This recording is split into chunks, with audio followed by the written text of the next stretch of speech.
Progesterone. देखो अगला point note करो, बात नहीं करो नहीं तो टारगेट बन जाओगे मेरे, ठीक है। अगला पॉइंट नोट करो, लिखो इसमें अगले पॉइंट में अगले पॉइंट में नोट करो, देखो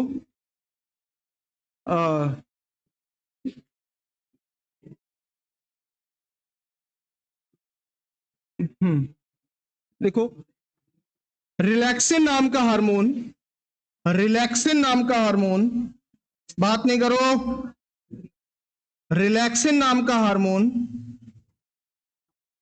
रिलैक्सिन नाम का हार्मोन एक स्त्री हार्मोन है, एक स्त्री हार्मोन है।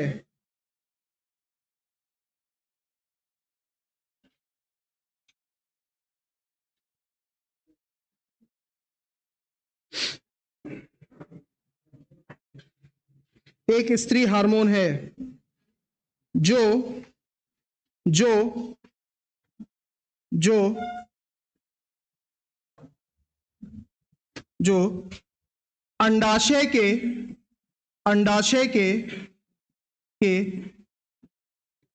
कार्पस लूटियम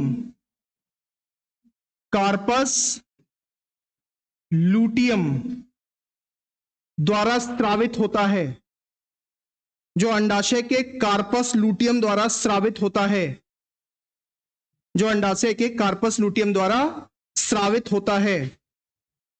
देखा,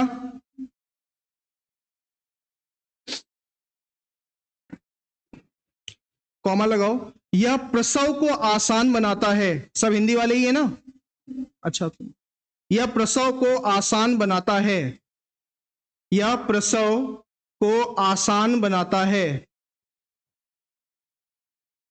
ठीक है, प्रसव को आसान बनाता है, यानी कि बच्चे के जन्म को आसान करता है, ठीक है। इंग्लिश में नोट करो, relaxin hormone which release by the ovary, which released by the corpus luteum, part of the ovary, it make easy to childbirth। यहां पे इंग्लिश वाले बच्चे बैठे हैं भाई, उनके लिए बोल रहा हूं मैं, ठीक। It make easy to childbirth, ठीक। अगला पॉइंट नोट करो, लिखो देखो ऑक्सीटोसिन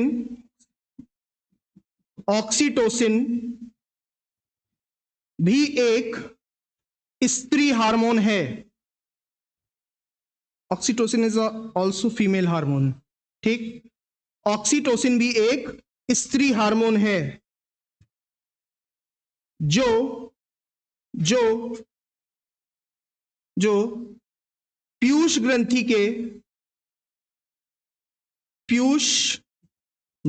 के द्वारा स्रावित होता है,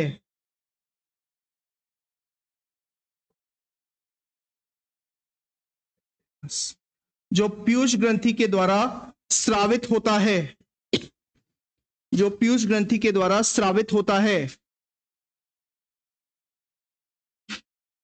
कॉमा लगाओ, लिखो लेकिन इसका निर्माण हाइपोथैलेमस करता है, लेकिन इसका निर्माण हाइपोथैलेमस करता है, लेकिन इसका निर्माण हाइपोथैलेमस करता है। Oxytocin is also female hormone which released by the posterior part of the pituitary gland, it made by hypothalamus, अगला पॉइंट नोट करो, लिखो इसमें लिखो अगला पॉइंट लिखो ऑक्सीटोसिन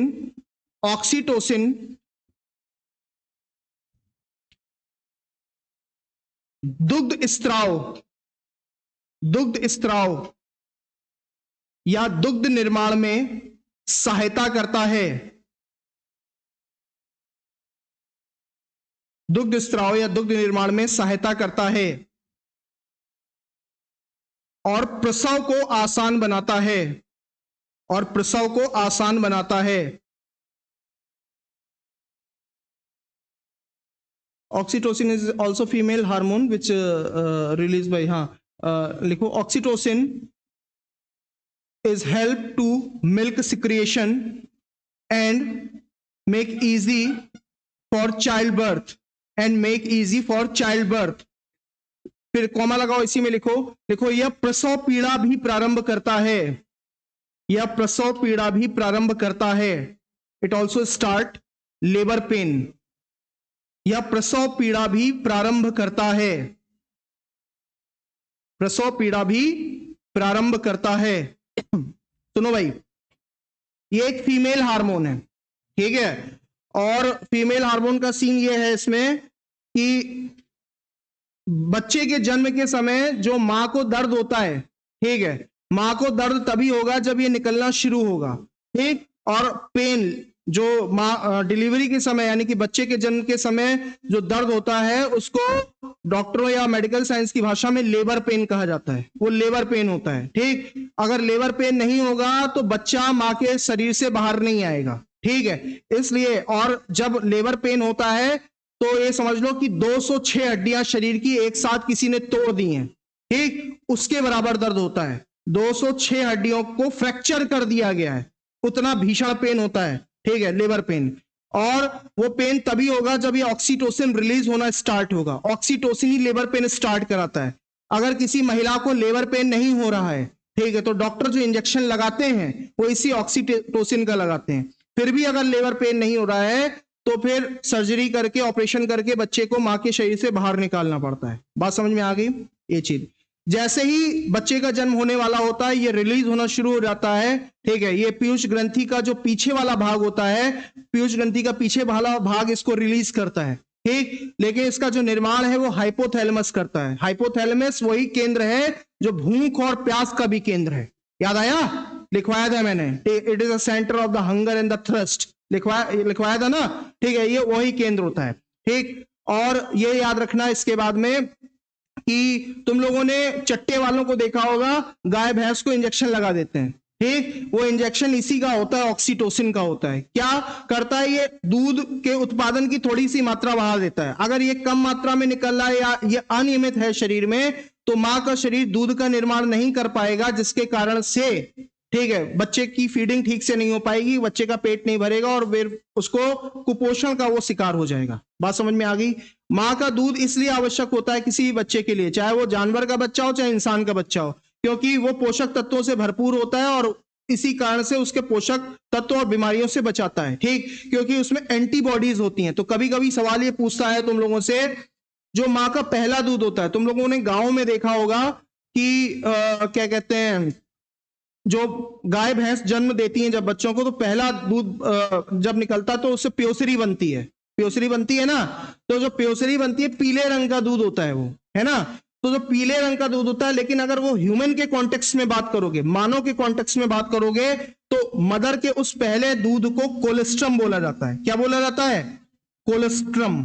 ये कोलेस्ट्रम होता है, ठीक। और इस कोलेस्ट्रम में एंटीबॉडीज भर भर के होती हैं। एंटीबॉडीज क्या है? एंटीबॉडीज एक प्रकार की प्रोटीन का प्रकार है, ठीक है, जो कि बच्चे के शरीर को रोगों से बचाती है। लेकिन छोटे बच्चों की जो प्रतिरोध क्षमता होती है, इम्यूनिटी होती है, वो कमजोर होती है।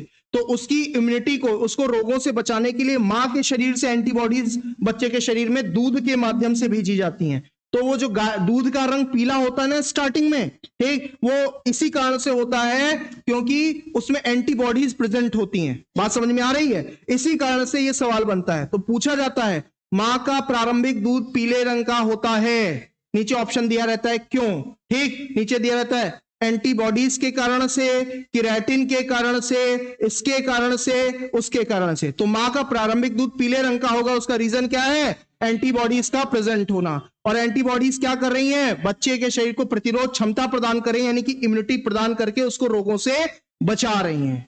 बात समझ में आ गई? ठीक। ऑक्सीटोसिन वही हार्मोन है जो कि दूध के उत्पादन में मदद करता है, ठीक। इसके अलावा तुम लोगों ने देखा होगा लौकी तरोई में इंजेक्शन लगा दिया और फिर इतनी छोटी सी लौकी तरोई थी, सुबह इतनी बड़ी हो गई ना, ये ऑक्सीटोसिन है। वैसे सामान्य स्तर पे बहुत ज्यादा नुकसानदायक नहीं है, लेकिन एक फेमिनाइन हार्मोन है, यानी कि महिला वाला हार्मोन है। तो लड़कों में आजकल जो महिलाओं वाले करेक्टर डेवलप हो रहे हैं, ठीक है, तो ये सब दूषित खान पान मिलावट का कारण है, ठीक है। तो नोट करो, मां का प्रारंभिक दूध, मां का प्रारंभिक दूध कोलेस्ट्रम कहलाता है। मां का प्रारंभिक दूध कोलेस्ट्रम कहलाता है। Initial milk of the mother is called colostrum. मां का प्रारंभिक दूध कोलेस्ट्रम कहलाता है। क्या कहलाता है? कोलेस्ट्रम कहलाता है, ठीक, जिसका पीला रंग उसमें उपस्थित एंटीबॉडी के कारण होता है। कोलेस्ट्रम कहलाता है, जिसका पीला रंग उसमें उपस्थित एंटीबॉडी के कारण होता है। which yellow color due to antibodies which present in it, ठीक, जिसका पीला रंग उसमें उपस्थित एंटीबॉडीज के कारण होता है। और एंटीबॉडी का क्या काम है? शरीर को प्रतिरोध देना, ठीक है, प्रतिरोध क्षमता प्रदान करना। मैंने आप लोगों को जब ब्लड ग्रुप बताया था तो उसमें एंटीजन और एंटीबॉडी बताया था ना, तो मैंने बताया था कि एंटीजन और एंटीबॉडी क्या होता है? ये टाइप ऑफ प्रोटीन है, प्रोटीन का एक प्रकार होता है। बात समझ में आ गई? तो वही प्रोटीन का एक प्रकार मां के दूध में उपस्थित होता है, ठीक है, इसलिए पोषक तत्वों से भरपूर होता है और रोगों से बचाने वाला होता है मां के दूध बच्चे को, ठीक, याद रखना। तो इस तरीके से हार्मोन की कहानी समाप्त होती है, ठीक है। अब अगला नया टॉपिक डालो, कोशिका, सेल। सेल, कोशिका, सेल। तो तुम लोगों को 2 सब्जेक्ट्स पढ़ने हैं, ठीक है, एक दिन 2 दिन एक सब्जेक्ट और अगले दिन 3 दिन एक सब्जेक्ट, राइट। तो कौन सा सब्जेक्ट पढ़ना चाहोगे? तो फिजिक्स या केमिस्ट्री स्टार्ट करें साइंस में, या कोई और सब्जेक्ट स्टार्ट करें? पॉलिटी स्टार्ट कर दें? चलो पॉलिटी स्टार्ट कर देते हैं, ठीक है। तो अपन लोग आज पढ़ लेते हैं साइंस को और कल पढ़ लेते हैं, ठीक है, और उसके बाद में पॉलिटी स्टार्ट कर देते हैं, ठीक है, लास्ट के 3 दिन, ठीक। शांत शांत, कोई बात नहीं, जैसे ही साइंस खत्म होगी हिस्ट्री पे आ जाएंगे, कोई परेशानी नहीं है, ठीक है। हाँ, कहां पर? ऑनलाइन चल रही है? मैं ही पढ़ाऊंगा, परेशान मत हो, ठीक। चलो आगे लिखो। हम सब कुछ पढ़ा लेते हैं, ठीक, आगे लिखो। लिखो इसमें,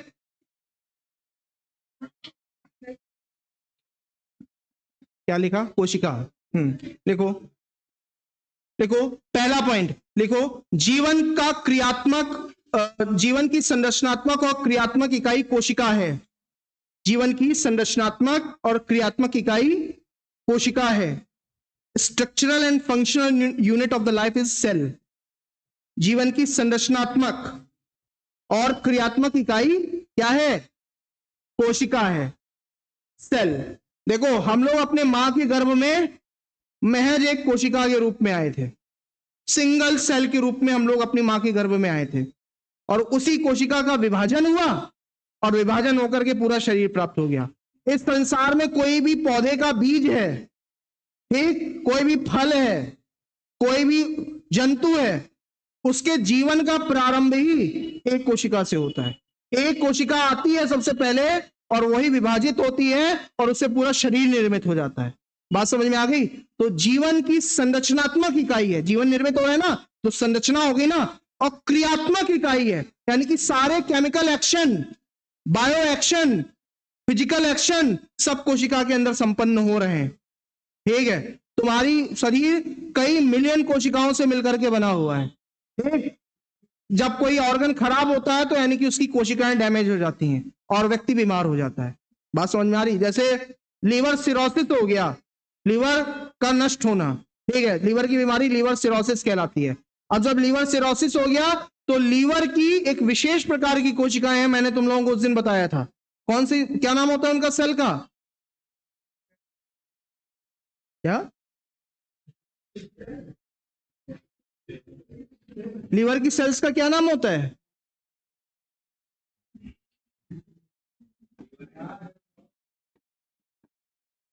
याद आया? हिपैटिक कोशिकाएं बताया था। इसी कारण से लीवर का अध्ययन हिपैटोलॉजी बताया था, लीवर के डॉक्टर को हिपैटोलॉजिस्ट बताया था। याद आया? तो अब हेपेटिक सेल खराब होगी, लीवर खराब हो गया, यानी कि संरचनात्मक और क्रियात्मक इकाई है। यहीं से जीवन प्रारंभ हो रहा है, एक ही कोशिका से। अब कोशिका का अध्ययन किसने सबसे पहले किया, तो नोट करो अगला पॉइंट, देखो। कोशिका की खोज सर्वप्रथम, कोशिका की खोज सर्वप्रथम रॉबर्ट हुक नाम के साइंटिस्ट ने की, 1665। रॉबर्ट हुक, किसने खोजा, रॉबर्ट हुक ने खोजा, रॉबर्ट हुक, 1665। 1665 में रॉबर्ट हुक ने कोशिका की खोज की। एक्चुअली उन्होंने, तुम लोगों ने शैंपेन की बोतल देखी है कभी, है किसने देखी है, हाँ बच गए तुम अभी, ठीक। तो उन्होंने क्या देखा, सुनो सुनो, उन्होंने देखा कि कुछ मधुमक्खी के छत्ते के आकार की इस प्रकार की संरचना है, ठीक, और इसको वो सेलुलम सेलुलम चिल्लाने लगे, ठीक, रॉबर्ट हुक। और वहीं से एक वर्ड आ गया निकल के, सेल। सेल का मतलब एक कोशा, ठीक। एक्चुअली इन्होंने कोशा नहीं देखी थी, ये कोशिका भित्ति देख ली थी इन्होंने, ठीक है, सेल वॉल देख ली थी, ठीक है। तो यहीं से वर्ड निकल के आ गया। अगला पॉइंट नोट करो, लिखो, लिखो, केंद्रक की खोज रॉबर्ट ब्राउन ने की, केंद्रक की खोज रॉबर्ट ब्राउन ने की, रॉबर्ट ब्राउन ने की। Nucleus discovered by Robert brown. लिखा, लिखो, सबसे छोटी कोशिका, मानव शरीर की सबसे छोटी कोशिका पुरुष का शुक्राणु है, पुरुष का शुक्राणु है। Smallest cell of the human being is human male sperm, male sperm. सबसे छोटी कोशिका पुरुष में, मनुष्य पुरुष का शुक्राणु है, ह्यूमन स्पर्म, सिंगल सेल है, एकल कोशिका, ठीक। अगला पॉइंट देखो, दुनिया की सबसे बड़ी कोशिका जंतु कोशिका, दुनिया की सबसे बड़ी जंतु कोशिका,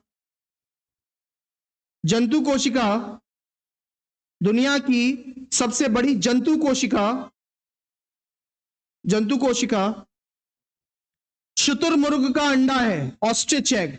largest animal cell of the world is ostrich egg, शुतुरमुर्ग का अंडा। शुतुरमुर्ग का अंडा भी एक कोशिका है ना, ठीक है, लगभग इतना बड़ा वो अंडा होता है, ठीक। तो दुनिया की सबसे बड़ी सेल है। अगला पॉइंट लिखो, दुनिया की सबसे छोटी पादप कोशिका, plant cell, smallest plant cell. दुनिया की सबसे छोटी पादप कोशिका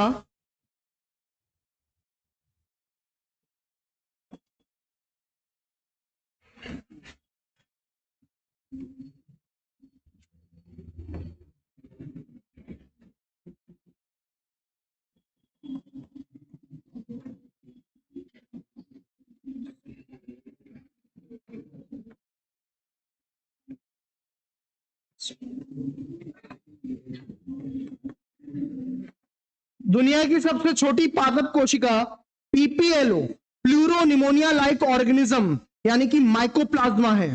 पढ़ पाओगे इसको, प्लूरो निमोनिया लाइक ऑर्गेनिज्म, ठीक, प्लूरो निमोनिया लाइक ऑर्गेनिज्म, ठीक। इसी को माइकोप्लाज्मा भी कहते हैं।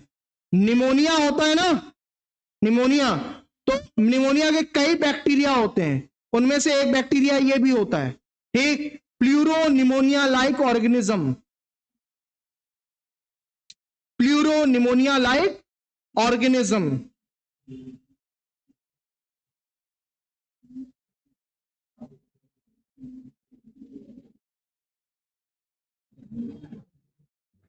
ठीक, यही पढ़ते हैं हिंदी इंग्लिश में दोनों में, ठीक। प्लूरो निमोनिया लाइक ऑर्गेनिज्म, ठीक। देखो, दुनिया की सबसे बड़ी पादप कोशिका, दुनिया की सबसे बड़ी पादप कोशिका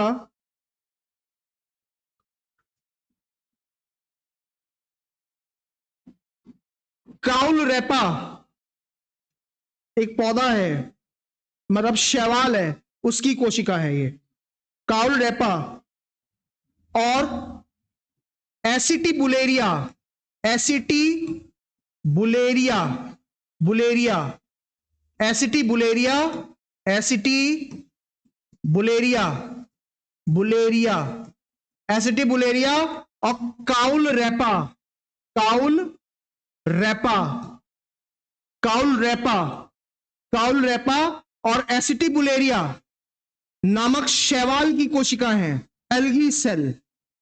ठीक, तो दुनिया की सबसे बड़ी पौधे की कोशिका कौन सी है? ये दोनों। ठीक, और ये दोनों क्या है? ये एल्गी है। काई लग जाती है ना, काई, काई को ही एल्गी कहा जाता है। ठीक है, कहीं पे काई है वो सब एल्गी है, शैवाल है। ठीक, तो शैवाल की दुनिया की सबसे बड़ी पौधे की कोशिका है, और दुनिया की सबसे छोटी अगर पौधे की कोशिका बोलोगे तो बैक्टीरिया की कोशिका है। बैक्टीरिया भी क्या है? प्लांट है। बैक्टीरिया एनिमल नहीं है। क्यों नहीं है? अभी बताऊंगा। अगला पॉइंट नोट करो, लिखो। कोशिकाएं दो प्रकार की होती हैं, प्रोकैरियोटिक कोशिका और यूकैरियोटिक कोशिका। Prokaryotic, pro karyotic, karyotic, prokaryotic, pro karyotic और दूसरा यूकैरियोटिक, यू कैरियोटिक। लिखा? प्रो और यू कैरियोटिक। ठीक है, प्रोकैरियोटिक और यूकैरियोटिक दो प्रकार की कोशिकाएं होती हैं। लिखा? देखो, कैरियो वर्ड का मतलब क्या होता है? तुमने ये कोशिका की शक्ल देखी और कोशिका के बीच में जो सेंटर है इसको केंद्रक बोल दिया। हम लोग सब लोगों ने पढ़ा है ना? ठीक, केंद्रक के चारों ओर एक झिल्ली मिलती है, इसको केंद्रक कला कहते हैं, न्यूक्लियर मेम्ब्रेन कहते हैं। कहते हैं केंद्रक कला, ये केंद्रक झिल्ली। जिन कोशिकाओं में ये नहीं होती है, जिन कोशिकाओं में ये नहीं होती है और केंद्रक द्रव्य सिर्फ ऐसे ही पड़ा रहता है, ऐसे ही फैला रहता है इसी तरीके से, ठीक, उन सबको प्रोकैरियोटिक कहते हैं। और जिनमें ये होती है, ये झिल्ली होती है, उन सबको यूकैरियोटिक कहते हैं। ये सबसे प्रारंभिक कोशिकाएं, जब प्रकृति ने इस पृथ्वी पर जीवन को डेवलप किया, ठीक, तो सबसे पहले प्रोकैरियोटिक बनाई। ठीक, अब इसके लक्षण क्या होते हैं? इसके लक्षण ये होते हैं, इनमें आधुनिक कोशिकांग नहीं होते हैं। आधुनिक कोशिकांग का मतलब होता है मॉडर्न सेल ऑर्गेनाइज नहीं होते हैं।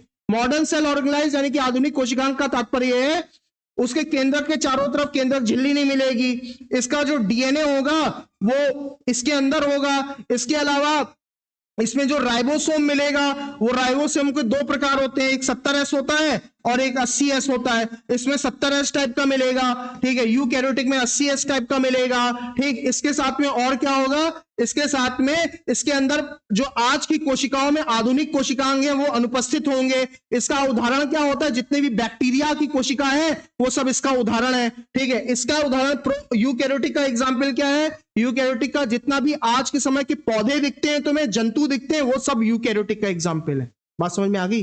ये दोनों में मूलभूत अंतर होता है, प्रोकैरियोटिक में और यूकैरियोटिक में। क्लियर? ठीक, अगला पॉइंट नोट करो इसी में। लिखो प्रोकैरियोटिक में, लिखो ऐसे ही लाइन डिवाइड कर दो, आराम से समझ में आ जाएगा, कुछ ज्यादा उसमें रॉकेट साइंस है ही नहीं। ठीक, एक तरफ प्रो और एक तरफ यू। ठीक, प्रो में लिखो प्रारंभिक कोशिकाएं हैं, these are initial cells, initial cells, प्रारंभिक कोशिकाएं हैं। नेचर जब जीवन को डेवलप कर रही थी तो इनको डेवलप किया था सबसे पहले। ठीक, प्रारंभिक कोशिकाएं हैं। अगला पॉइंट नोट करो इसी में, यूकैरियोटिक में लिखो, लिखो आधुनिक कोशिकाएं हैं, मॉडर्न सेल्स, आधुनिक कोशिकाएं हैं, मॉडर्न सेल्स। फिर प्रो की तरफ आ जाओ, प्रोकैरियोटिक की तरफ फिर से आ जाओ, प्रोकैरियोटिक की तरफ फिर से आ जाओ। इसमें लिखो प्रो में लिखो, लिखो आधुनिक कोशिकांग अनुपस्थित, देखो आधुनिक कोशिकांग अनुपस्थित, modern cell organelles absent, modern cell organelles absent, आधुनिक कोशिकांग अनुपस्थित। और इसमें क्या हो जाएगा? यू में उपस्थित। ठीक, उपस्थित। फिर आ जाओ प्रो में, देखो केंद्रक द्रव, केंद्रक कला रहित, केंद्रक द्रव, केंद्रक कला रहित, केंद्रक कला रहित, केंद्रक कला नहीं होगी इसमें। केंद्रक कला का मतलब समझ गए ना, ये चारों ओर की झिल्ली, केंद्रक के अंदर की जो झिल्ली है वो अनुपस्थित है, ठीक। और इसमें क्या होगा, उपस्थित, ठीक है। विदाउट न्यूक्लियर मेम्ब्रेन, पहले वाले में विदाउट न्यूक्लियर मेम्ब्रेन और दूसरे वाले में विथ न्यूक्लियर मेम्ब्रेन, ठीक है। तो न्यूक्लियर के चारों ओर की मेम्ब्रेन प्रेजेंट है और इसमें एब्सेंट है। केंद्रक कला अनुपस्थित और इसमें केंद्रक कला उपस्थित, nuclear membrane absent, nuclear membrane present. फिर आ जाओ पहले वाले में, प्रो में 70S प्रकार का ribosome, 70S type ribosome. Ribosome का फंक्शनिंग क्या होती है बॉडी में, राइबोसोम किस काम के में आता है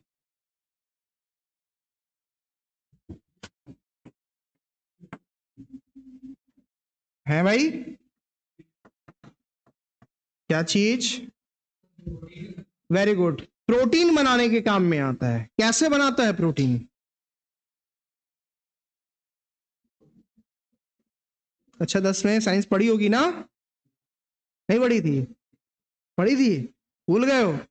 कैसे बनाता है, आरएनए के आदेश पे।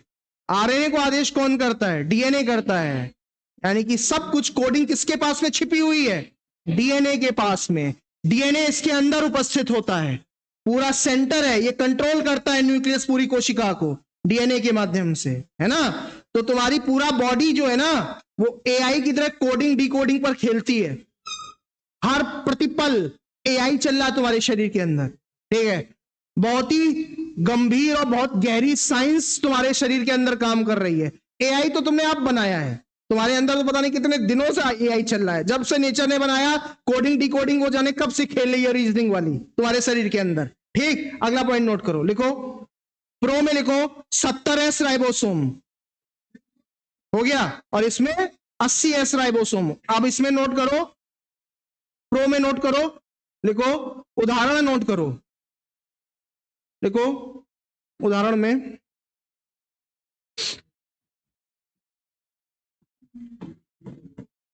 साइनोबैक्टीरिया, साइनोबैक्टीरिया, ठीक, या नील हरित शैवाल, इनको नील हरित शैवाल भी कहते हैं, नील हरित, ये शैवाल नहीं है लेकिन बैक्टीरिया है, सबसे पहले नेचर ने इन्हीं को बनाया था, ठीक। नील हरित शैवाल, साइनोबैक्टीरिया, साइनो बैक्टीरिया, इंग्लिश में बोलते हैं blue green algae, blue green algae, ठीक। ये ब्लू ग्रीन एल्गी है, ब्लू ग्रीन एल्गी। और इसके साथ में जीवाणु यानी कि बैक्टीरिया, बैक्टीरिया का मतलब जीवाणु होता है, ठीक। तो जीवाणुओं की जितनी कोशिकाएं वो सब किस प्रकार की कोशिकाएं हैं, प्रोकैरियोटिक, ठीक। और इसमें लिखो यूकैरियोटिक में नोट करो, यूकैरियोटिक में नोट करो सारे पौधों और जंतुओं की कोशिकाएं।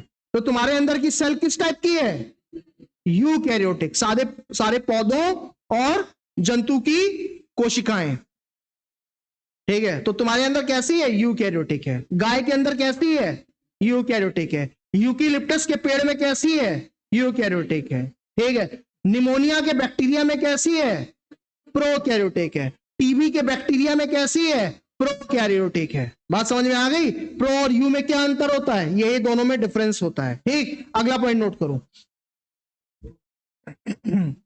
देखो कोशिका में उपस्थित कोशिकांग, कोशिका में उपस्थित कोशिकांग, कोशिका में उपस्थित, अगला पॉइंट नोट डालो, कोशिका में उपस्थित कोशिकांग, cell organelles, cell organelles, cell organelles, ठीक है। देखो भाई तुम्हारी कोशिका सिर्फ एक ही थोड़ी ना है कि हमने ऐसा बना दिया और ऐसी बनी हुई है ना, इसके अंदर बहुत सारे छोटे छोटे पार्ट मौजूद हैं, उन्हीं को जब हम पढ़ते हैं तो उनको हम कोशिकांग कहते हैं, उन्हीं के विषय में सवाल पूछता है। नंबर 1 डालो, क्या क्या हम लोगों को पढ़ना है, नंबर 1 डालो, लिखो कोशिका भित्ति, सेल वॉल, कोशिका भित्ति, लिखा कोशिका भित्ति। नंबर 2 कोशिका कला, सेल मेम्ब्रेन, सेल मेम्ब्रेन लिखा। नंबर 3 केंद्रक, न्यूक्लियस, ठीक है। नंबर 4 माइटोकॉन्ड्रिया, माइटोकॉन्ड्रिया लिखा। नंबर 5 राइबोसोम, जो भी अगला नंबर हो डाल लेना, ठीक। गोल्जी काय, गोल्जी बॉडी कहते हैं, हिंदी में गोल्जी काय कहते हैं और अंग्रेजी में गोल्जी बॉडी कहते हैं। गोल्जी काय लिखा। फिर अगला लिखो कोशाद्रव, कोशाद्रव, साइटोप्लाज्म, साइटोप्लाज्म, ठीक, साइटोप्लाज्म, ठीक। फिर लिखो अगला लिखो तारक काय, तारक काय, तारक काय को सेंट्रोमियर भी कहते हैं इंग्लिश में, सेंट्रोमियर, सेंट्रोमियर लिखा, तारक काय। फिर लिखो lysosome, lysosome, lysosome, lysosome, lysosome. और कुछ बच रहा है क्या? हाँ, वेरी गुड।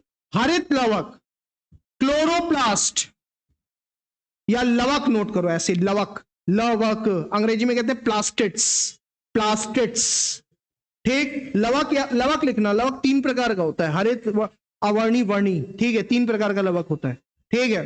फिर लिखो अगला और कुछ बच रहा है?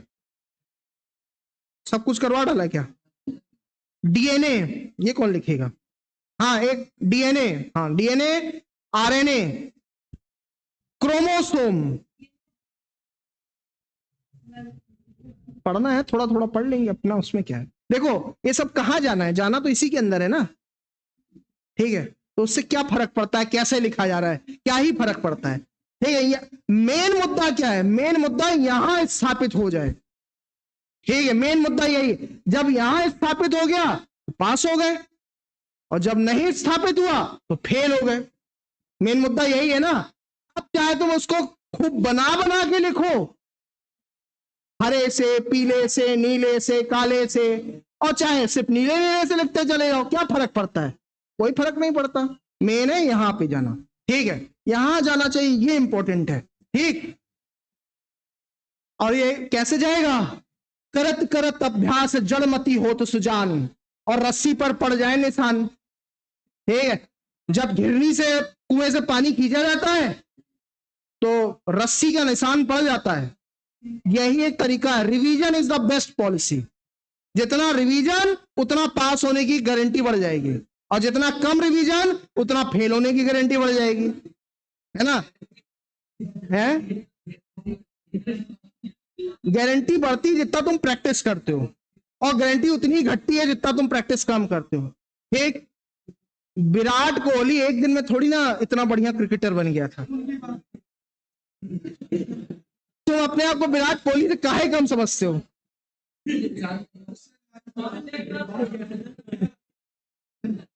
सुनो, कौन कुछ नहीं है, विराट कोहली कुछ नहीं है। तुम्हें जो अच्छा लगता है क्रिकेटर, वो कैसे बन गया था? उसने मेहनत करी होगी ना। तुम्हें फिर इसका मतलब है रामदेव महाराज अच्छे लगते हैं, ठीक है। चलो आगे देखो, चलो भाई, बस बस। अब लिखो पहला पॉइंट, इसमें अपन लोग पहला पॉइंट नोट करते हैं, कोशिका भित्ति, सेल वॉल। बस बात नहीं करो, इतना एंटरटेनमेंट बहुत था, इससे ज्यादा पैसे लगेंगे, ठीक है। सुनो भाई, जब आपको एक कोशिका दी जाती है स्लाइड के ऊपर, ठीक है, कोशिका स्लाइड के ऊपर दी जाती है, यानी कि स्लाइड देखिए ना लैब में, ठीक, कांच का एक टुकड़ा, उसके ऊपर काट के टुकड़ा रखा गया, और उसके ऊपर एक रंग द्रव डाला जाता है। काहे का द्रव होता है वो? ग्लिसरीन के साथ में माउंट करने के लिए और एक कुछ डाला जाता है, माउंट करने के लिए कुछ और भी डालते हैं। क्या करते हैं, क्या चीज वो होती है? पता करना क्या होता है। फिर उसके बाद में फिल्म चिपका दी जाती है, फिर माइक्रोस्कोप के नीचे देखा जाता है ना। तो वो छोटी सी चीज हमें इतनी बड़ी नजर आती है। तो भाई सुनो, ये जो कोशिका भित्ति है, ठीक है, ये तुम्हारी बॉडी का लक्षण नहीं है, ये किसी जानवर में नहीं मिलती, ये सिर्फ पौधों का लक्षण है। पौधों के पास में कंकाल नहीं है, तो भगवान ने उनको कंकाल के स्वरूप में कोशिका भित्ति प्रदान कर दी है। तो पौधों की जो पहला स्तर होता है कोशिका का, यही है कोशा भित्ति। किस क्या? कोशा भित्ति, या अंग्रेजी में इसको कहते हैं सेल वॉल। और ये किसकी बनी होती है? ये बनी होती है सेल्यूलोस की, सेल्यूलोस की, ज्यादातर पौधों में। लेकिन अगर फफूंदी की बात करोगे, फंगस की बात करोगे, कवक की बात करोगे, तो कवक में ये बनी होती है काइटिन नाम के पदार्थ की। बात समझ में आ गई? काइटिन नाम की पदार्थ की ये कवक में बनी होती है, जबकि ज्यादातर प्लांट सेल में ये किसकी बनी होती है? सेल्यूलोस की। और सेल्यूलोस को ही यूज करके दो चीजें बनाई जाती हैं। जिस कागज में तुम लिख रहे हो वो भी सेल्यूलोस है, और दुनिया का पहला आर्टिफिशियल जो धागा बनाया गया सिलाई वाला, कपड़ा बनाने वाला, उसका नाम था रेयान। ठीक, और रेयान भी जो बनाया गया था वो भी सेल्यूलोस से ही बनाया गया था। और जितनी बातें बताई ये सब सवाल है। और एक कोशिका भित्ति किसी पौधे के शरीर में दो प्रकार से काम करती है। एक तो उसको कंकाल के स्वरूप में उसको स्थिरता खड़ा रखती है, और साथ में इसके अंदर के अंगों की रक्षा करती है। ठीक है, और इसको मजबूती प्रदान करती किसी पौधे की कोशिका को। ठीक है, तो इतनी बातें अपन लोगों को नोट करनी है। तो नोट करो पहला पॉइंट। देखो, तो अगर सुनो, एक सवाल और पूछता है, जंतु कोशिका और प्लांट सेल का यानी कि पादप कोशिका का मूलभूत जो लक्षण है वो क्या है? कोशिका भित्ति। तुम्हें अगर इलेक्ट्रॉनिक माइक्रोस्कोप नहीं दिया जा रहा है, साधारण माइक्रोस्कोप दिया जा रहा है, और तुमसे कहा जा रहा है आइडेंटिफाई करो कि प्लांट सेल है कि एनिमल सेल है, तो हम सबसे पहले यही देखेंगे क्या ये उपस्थित है, पहली लेयर दिखाई पड़ रही है हमें। अगर पहली लेयर दिखाई पड़ रही है तो हम कहेंगे प्लांट सेल है। ठीक है, तो जंतु कोशिका और पादप कोशिका का मूलभूत अंतर कोशिका भित्ति। तो नोट करो पहला पॉइंट। देखो, जंतु कोशिका और पादप कोशिका का मूलभूत अंतर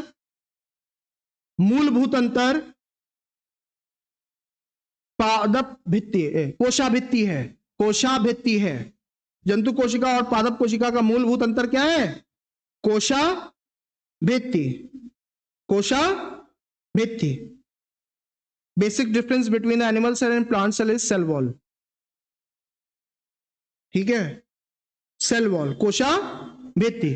फिर लिखो इसमें, यह केवल पादप कोशिका में उपस्थित है, केवल पादप कोशिका में उपस्थित, present only in plant cells, केवल पादप कोशिका में उपस्थित। क्लियर?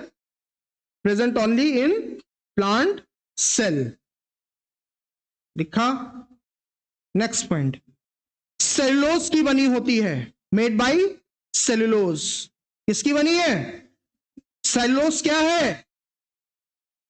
रासायनिक रूप से सेल्यूलोज क्या चीज है? बताया है मैंने उस दिन जब मैंने पाचन पढ़ाया था आप लोगों को, तो मैंने बताया था कि सेल्यूलोज केमिकली क्या होता है।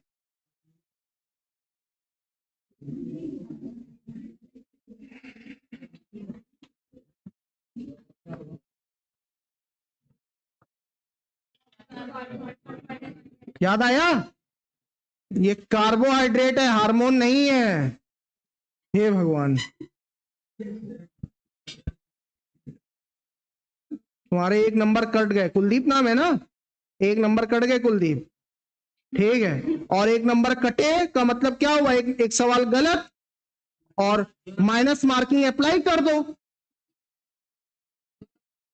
करने दो ना। जिससे पुलिस कांस्टेबल वाला देगा क्या? एसएससी एसएससी नहीं डालोगे क्या? कांस्टेबल है बनना है, डंडा पकड़ना है तुम्हें। चलो, दीवान जी बनना है, 3 पट्टी लगानी है। चलो आगे लिखो, सफेद वाली। ठीक, लिखो लिखो, फिर अगले चौराहे पे तुम कुछ और कहलाओगे। ठीक है, जब निकल जाएगा। कौन? 3 पट्टी लगा के नहीं बनना है? लोग कह रहे हैं दीवान जी बनना है। ठीक है, चलो आगे लिखो। देखो ये क्या होता है, कार्बोहाइड्रेट होता है। फिर अगला पॉइंट नोट करो, लिखो फफूंदी में यह या कवक में यह काइटिन का बना होता है। क्या? Cell wall. फफूंदी में यह काइटिन की बनी होती है। ये बहुत पूछता है सवाल कि फफूंदी में जो उसकी फफूंदी की कोशिका भित्ति होती है वो किस पदार्थ की बनी होती है? काइटिन की बनी होती है। ठीक है, काइटिन की बनी होती है। अगला पॉइंट नोट करो, लिखो दुनिया का पहला कृत्रिम रेशा या धागा, दुनिया का पहला कृत्रिम धागा या रेशा किससे बनाया गया? सेल्यूलोज से बनाया गया। दुनिया का सबसे पहला कृत्रिम रेशा या धागा रेयान सेल्यूलोज से बनाया गया। सेल्यूलोज से बनाया गया, सवाल है ये। ठीक, सेल्यूलोज से बनाया गया। क्लियर? अगला पॉइंट नोट करो। अब लिखो कोशिका कला, cell membrane. Cell membrane, cell membrane, cell membrane में लिखो पादप कोशिका का दूसरा स्तर और जंतु कोशिका का पहला स्तर है। Second layer of the plant cell and first layer of the animal cell. ठीक, पादप कोशिका का दूसरा स्तर, दूसरी लेयर है ये। देखो पहली लेयर हो गई, ये दूसरी लेयर हो गई, पादप कोशिका का दूसरा स्तर। ठीक, लेकिन एनिमल सेल में ये नहीं मिलेगी, एनिमल सेल में ये नहीं मिलेगी। तो क्या मिलेगा? ये मिलेगी। तो एनिमल सेल का ये पहला स्तर है, एनिमल सेल का पहला स्तर, पादप कोशिका का दूसरा स्तर और जंतु कोशिका का पहला स्तर है। ठीक, अब इसका नेचर पूछता है, इसका नेचर कैसा होता है रासायनिक रूप से। ठीक, ये चयनित पारगम्य में नेचर वाली होती है, सिलेक्टिव परमेबल। सिलेक्टिव परमेबल का मतलब जानते हो क्या होता है? कोलाइडल केमिस्ट्री पढ़ी थी, कोलाइड रसायन, रसायन विज्ञान में फिजिकल केमिस्ट्री में एक चैप्टर था कोलाइड तंत्र, कोलाइड सिस्टम पढ़ा था। तो कोलाइड पार्टिकल्स क्या होते हैं?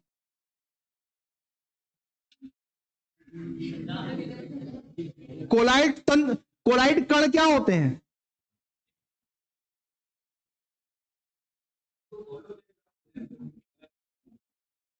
घुलने पर एक साथ घुल जाएं, अलग अलग ना हो। तुम हमें विलेन का प्रकार बता रहे हो, ठीक है, हेट्रोजिनस होमोजिनस मिक्सचर बता रहे हो, ठीक है, वो अलग चीज है। कोलाइड की परिभाषा क्या हुआ करती थी? वे कण जिनका आकार 10 की घात माइनस 4 से 10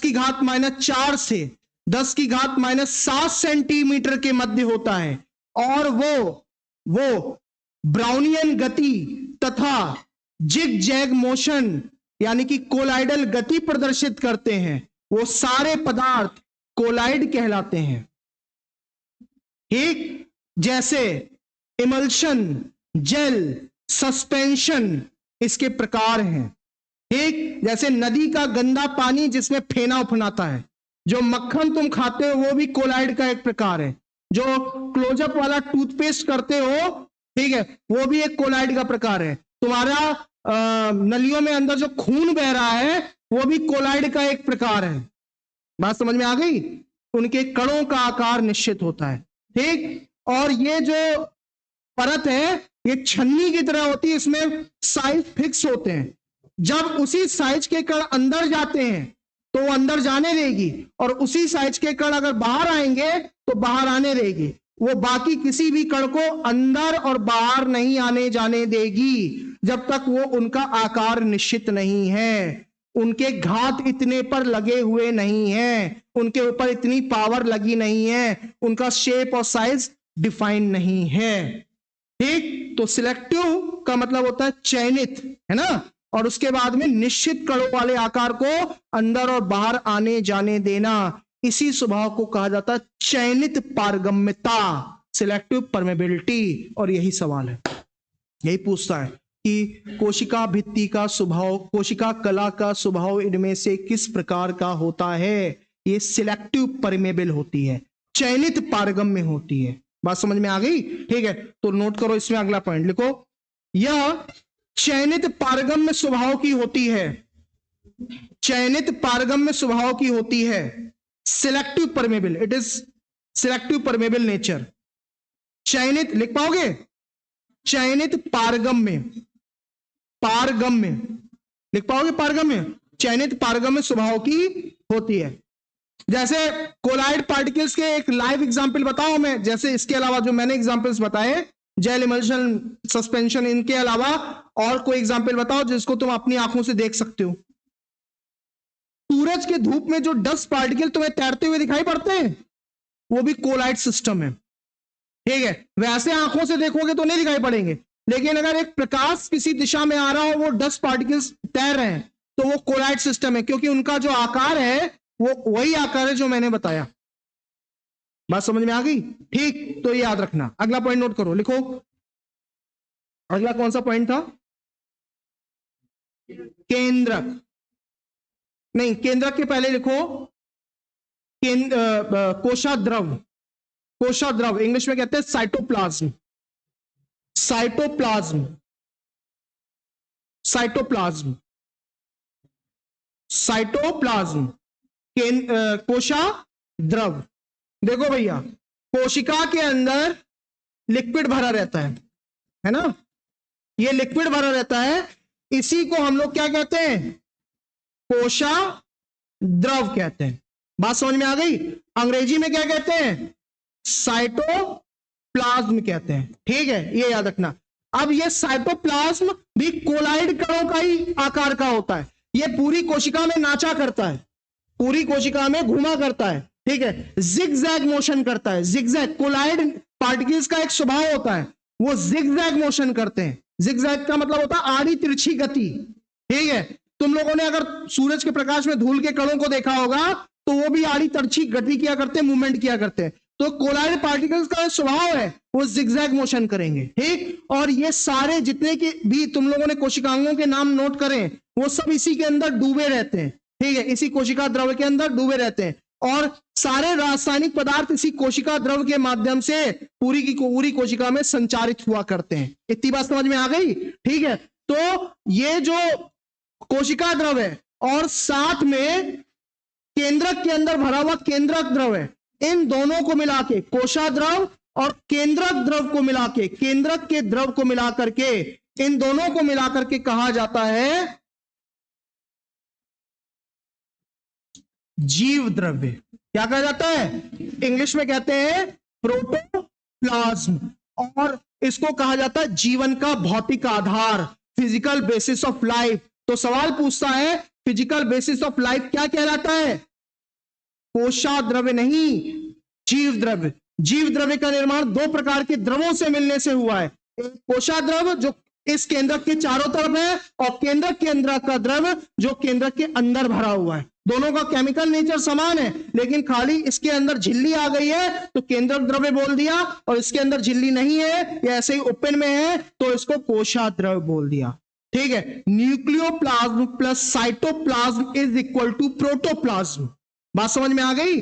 केंद्रक द्रव्य प्लस कोशा द्रव्य बराबर जीव द्रव्य। ठीक है, तो नोट कर लो इसको, केंद्रक द्रव्य प्लस कोशा द्रव्य, केंद्रक द्रव्य प्लस कोशा द्रव्य बराबर जीव द्रव्य।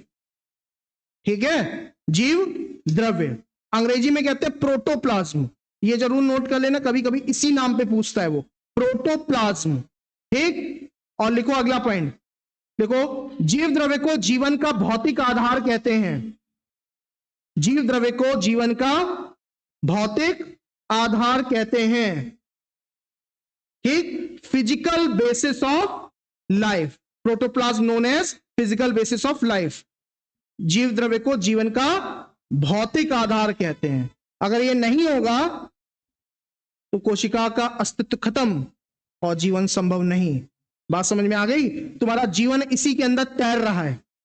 एक लाइसोसोम अभी तुम देखोगे तो इसी को, कोशिका को फाड़ देगा और जीव द्रव्य बाहर निकल आएगा, कोशिका मर जाएगी। ठीक, क्योंकि उसमें ऐसे एंजाइम्स हैं।